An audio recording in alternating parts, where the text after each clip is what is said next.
We are still waiting through the Trimet board meeting. I know it's hard to get through this stuff. Believe me, I'm the one making the video. Okay, I'm actually listening to this. Anyway, we left off with D. Berkshire boasting about the extra $15 million, and we know where that $15 million will go, right? It will go to capital projects. I'm sure that's where it will go. And because you know, why should you put it into things that people need? Because that's not what governments do. They don't give anything to actual people. Anyway, we're going to continue the board meeting. We left off with D. Berkshire talking about a $15 million surplus. Please. D, with the budget at $82 million in grant receipts, our fiscal year ends June 30, right? Well, our fiscal year ends June 30th, correct. Federal fiscal year ends on September 30th. So we're anticipating that by September 30th we will have $82 million in grant receipts received. It's primarily the PMLR money, our orange line money that we come in. We often get $100 million a year, but we've also experienced a slowdown in our 5307 funding as well. However, we still have to. We've experienced a slowdown in our 5307 money. 5307, you know what that is, right? As an agency, pay the expense right while we're waiting for reimbursement. So that's some of the reason why we have to have a float of resources, because there's a lag in when the federal funds are coming in. Yes, that does help. Most of it is dedicated for debt service at this point. Yes. Debt service. That's the banks stealing money for their own good. That's what debt service is. That's the bank's cut. Okay? Their 3, 4, 5% cut, which adds up to billions and billions and billions of dollars over time. We've still got to meet the debt service. Correct. We have accumulated a year in advance in our restricted reserves for debt service payments, just to take care of any lags in timing that might occur. That's helpful. Thank you.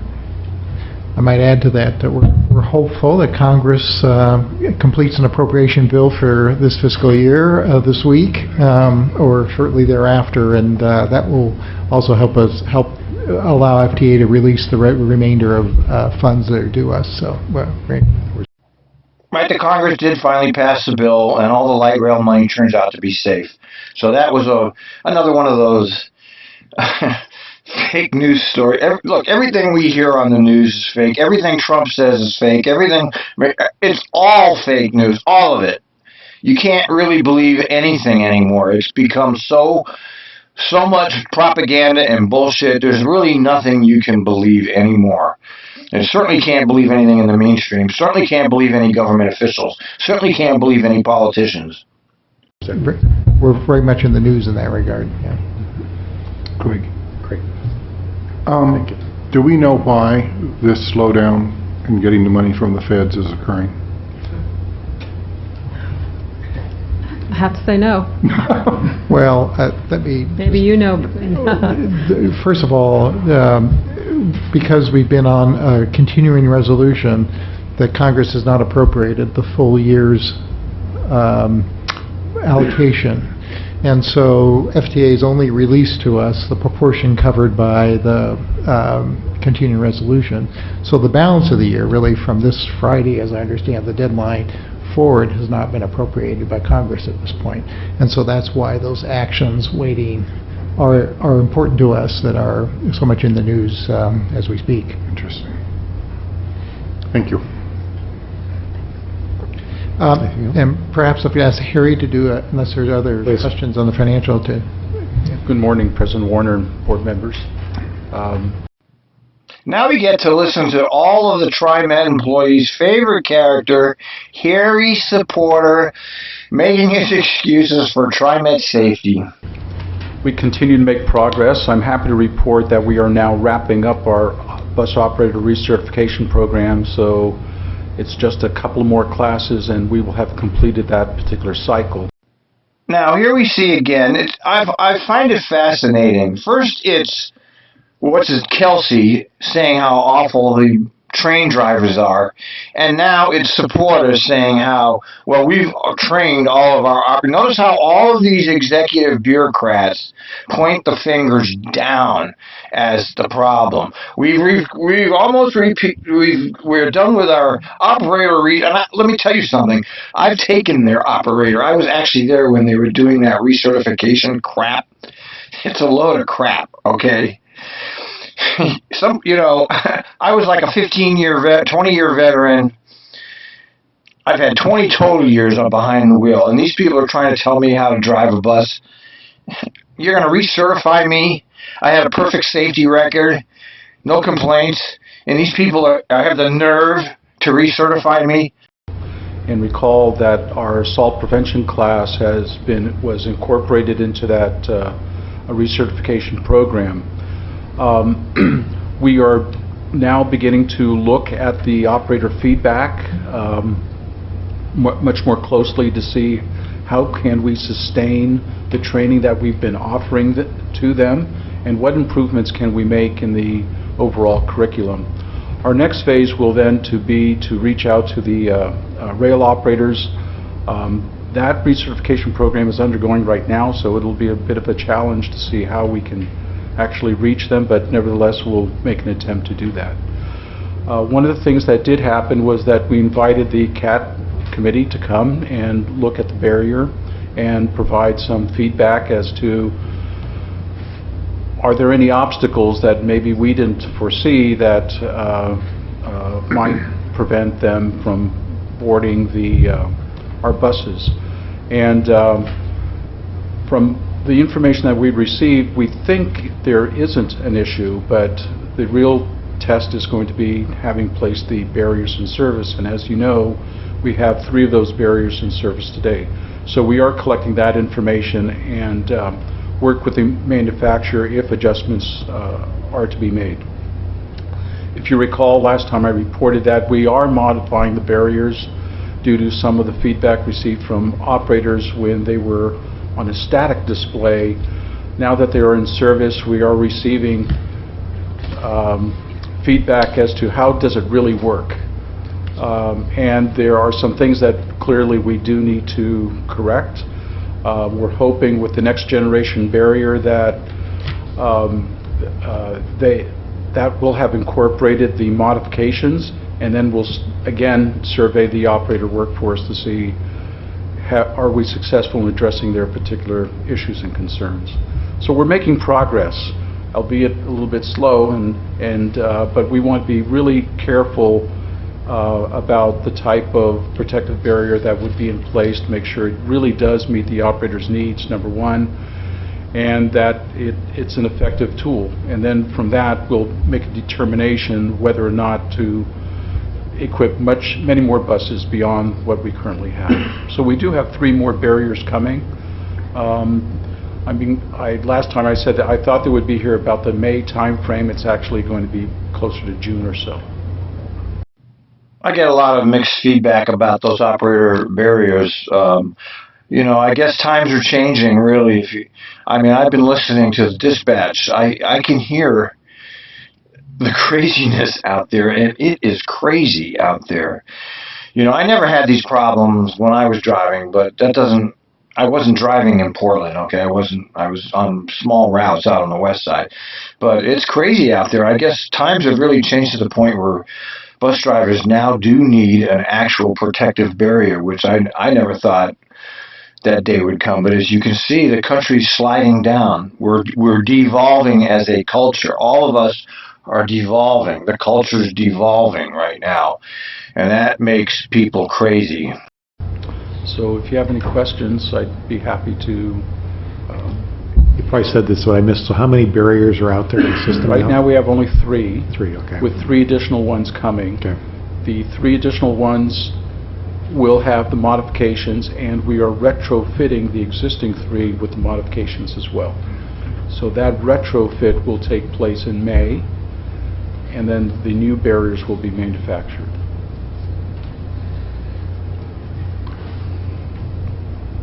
What is the status of the legislation we've requested broadening the definition of operators for, It's next on my report. oh, never mind. Did I see something? And I might add, our next steps is really to look at the support to the operator, those that have been involved in assault. How can we do a better job of supporting them? Harry, I asked a version of this question prior. Well, that's the $1,000,000 question. What can you do? This is not rocket science. We've talked about it on social media. It's talked about constantly by members of the union, Henry Beasley and Chris Daylight. Everybody talks about this. You mark them off. You mark them off. You don't say, do you feel like continuing to drive? I mean, they don't put that stress on. If you don't feel like driving, you're going to get time loss. You know, that's all I have to do to support the drivers is mark them off without even asking. You're marked off for the rest of the shift at least, and it's not going to be counted against you. And that's all they have to do. Why won't they do it? It's not brain surgery. I think a few months back, but as I listen to you, I've got this tinge of as I'm listening to this, and we referenced it before, this is kind of happening nationally in regards to more operator assaults. And I don't know if this is sociology or psychology, but has there been a shift towards, have we done any, I know we're part of a national group that's looking at this, have they done any work in regards to why this is happening? Why are we seeing the increase in, because I'm a root cause analysis person at heart, and yeah, we can take a look at this, but is there something that's underlying that we're not catching? I mean, I think this is kind of odd that we're seeing this increase in violence towards operators when many times the operators are really seen as a critical component to people's lives in regards to transportation. Well, they just said the culture is devolving. It's becoming a more violent culture. I really can't answer that. I don't know why. Reading the literature, it doesn't really suggest why. When the national working group was put together, what was interesting to me was that there was a representative from NIOSH, the National Institute of Occupational Safety and Health. And she's a researcher that looks into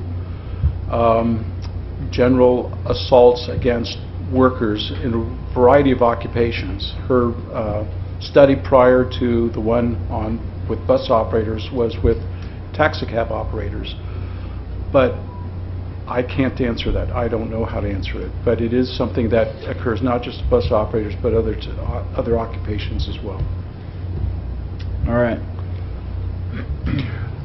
I had just one comment. I talk to some of the drivers when I'm out on a bus and ask them about the hot pass and, what do you think of it? They like the idea. But one of the things I got from a couple of them is that they worry about losing contact with the customer because they feel that's important for them and for the customer. Have you got any feedback on the barriers, or are you going to have? Well, that's true. He's right. He obviously has been talking to bus drivers because that's how I felt. Some of us actually like the customers. Okay, some people that are in that, but Dan Christensen's another example. There's lots of people who actually like interacting with the riders. That was what made the job good for me. Without that, you're a machine operator. You can go be a machine operator anywhere. It's the people that made the job good. So I know I would have a hard time with the barrier. Some feedback on how it impacts that kind of, I guess it's a real subjective measurement of success of those. We've already started that survey. We are collecting that information. In fact, there was one operator who requested the bus be traded out because he felt claustrophobic. I suspect that is going to happen with some of the operators. One of the benefits of this particular barrier that we are looking at is that it is adjustable. So if you don't want the shield in place, not that you can remove it totally, but you can remove maybe at least 50% of it, and where you do have direct face-to-face contact. In looking at the barrier, it's not a full enclosure, and right. Some transit systems have decided to go in that particular direction, and the security continuous improvement team made it very, very clear. They do not want a total enclosure. So we didn't even look and evaluate that particular type of device. What's interesting to me also is I had a conversation recently with our counterpart in Vancouver, BC. And they went through a 2-year study of looking at different barriers, and they offered up to 5 different barriers. Ultimately, they selected one, the very one that we've deployed. So, because it does offer flexibility and it does not offer that full enclosure. But it's not,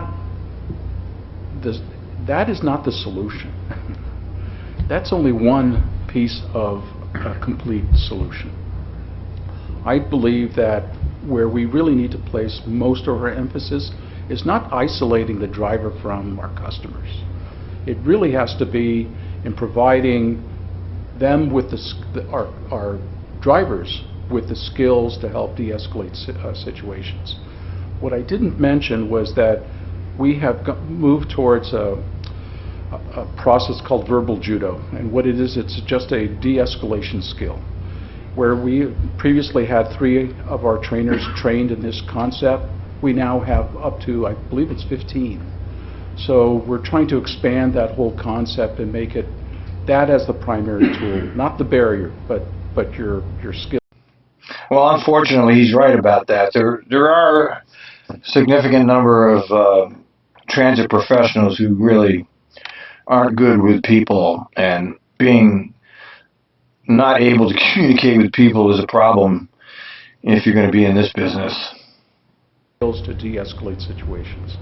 And unfortunately, there will be circumstances where we can't avoid everything because of the very reasons that we've cited before. There are some individuals that have mental health issues, and it is a problem. But I don't know what the specific issue is, but it is a national phenomenon. Thank you. All right, shall we move on? Just the final portion of my report, if you could. Thank you, Harry. Thank you, Dee. Just an update on Salem. Chris Walker indicated to you that he was part of Transit Day. We had over 100 riders in the halls of Salem meeting with legislators. Yep, our good buddy Jason went to one of those. He didn't go to one. He went with them to this. He went on the Trimet bus to Salem. They actually met with and were addressed by the governor and legislative leadership, all of which expressed support for the transit portion of a transportation package. Many legislators were met with, and I think broadly endorsed that message as well. So let me walk you through some of the bills that are making their way through the legislature as we speak. And I would just note on the transportation package, again, I think a great deal of excitement and acceptance of the package within the legislature.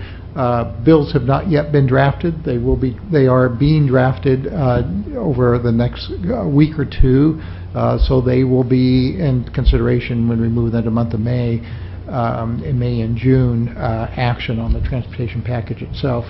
But related to other actions related to House Bill 3202, which is our Southwest Corridor land use final order that passed out of committee last week and is now in Ways and Means and expecting and They call their latest light rail adventure Southwest Corridor. Of course, the light rail to Target isn't going to help traffic. It's not going to help congestion. It's just another goddamn light rail. Yes, it provides another option for commuters, but no, it's not going to be any good if it functions at the same level as the rest of the Trimet services do. And I say this over and over. What is the point of expanding your service when your existing service is already in a tenuous mode? I'm not one of those people that say, oh, Trimet is the greatest, and it's not. It's not reliable, it's dirty, it doesn't run late enough, it doesn't run on weekends. The transit system that they have now needs to be beefed up before they keep expanding. But of course, that's not going to happen because the light rail capital projects cabal owns Trimet, and they want that money, and they're going to get that money, and they're going to put that in whether anybody likes it or not. We're awaiting action. We expect that bill to be successfully adopted. House Bill 2777, which is dealing with the fare violations and moving them, the citation process out of the court system, at least for the initial phase, passed It moved on to the House Judiciary Committee on March 21st, passed the House 54-5 on March 29th. Is now there was a hearing earlier this week in the Senate Judiciary Committee, so we expect that one to move along. Yeah, that's the one where we're going to take all these transit evasion tickets and bring them in-house to Trimet. You know, I don't know. I guess I don't really know enough about it. I don't like the idea of Trimet having total control over this process. But I guess if it's out of the courts, if they keep that, if there's no longer a criminal connotation to any of these tickets, I guess that's a good thing, right? I don't know. I don't trust this. You know, I just don't trust Trimet management at all, and this worries me. Again, it's receiving very positive marks. House Bill 2717, which increases the penalty, as Director Prosser noted, for assaulting a transit employee, that passed out of the House Judiciary Committee on April 6th and is now in Ways and Means awaiting action. So we also are seeing general support for that. That's the one where they make a assault on an operator a felony rather than a misdemeanor, and that's obviously should happen. I guess it's got support for that bill as well. I can go through a few of the other bills, but I think I'll leave it at that just in the interest of time. Those are the key items that we've been looking at. Again, a lot more still to be developed associated with the transportation package, but we're watching it closely. Bernie and Aaron Dees are doing a great job. I get great compliments from the legislators down there on their assistance in all of these matters. With that, I'd be happy to answer any of the questions board members may have. Yeah, Joe? Just for the board's knowledge, I'm down there also keeping an eye on our Aaron, Bernie, and our contract lobbies. And on the assault bill, I talked to many unions, and we signed on to this statewide. We get it through, and get a victory. It's kind of leading. Yeah. Neil, is the funding potential for the $11 million for the low-income fare included within the bills that are before the legislature right now? Well, they've certainly been included in the recommendations that have come out of the joint committee. And again, it doesn't earmark it to the low-income fare, but it would produce revenue to Trimet, and as the board president noted, that has clearly been indicated to be a priority for us. Oh, it's not earmarked. In other words, it's not specifically for that. It's up to Trimet to decide what they want to use it for. So in other words, they have another slush fund going on in the legislature. And so we haven't seen the bills, but at least in the recommendations, it is included in the Joint Committee's recommendations. And I guess I'd just add, go ahead. Just on the board, they started out with 4,000 and change bills February 1st. They just got rid of a bunch of them last week. So it's the people who draft the bills and do the language, the attorneys even overwhelmed. So it should kind of calm down a little bit, except for fighting the money. Yeah. I just say that Director Stovall and myself were down Salem, was it 3 weeks ago, probably? Mm-hmm. And I concur that Aaron and Bernie are doing a great job down there. We had an opportunity to probably talk to 10 or so legislators, and I was very impressed with the positive attitude, you know, and actually everybody saying transit's got to be part of the package, which oftentimes is not necessarily embraced as it is for funding for roads and general maintenance. But you know, I'm optimistic that something will come out of this session. There's a long way to go and a lot of issues to resolve before we get there. But I think overall the reception was very, very positive, and again, obviously the legwork has been done by a number of folks. I don't know whether you have anything you want to add to that. Second. Okay. All right. All right.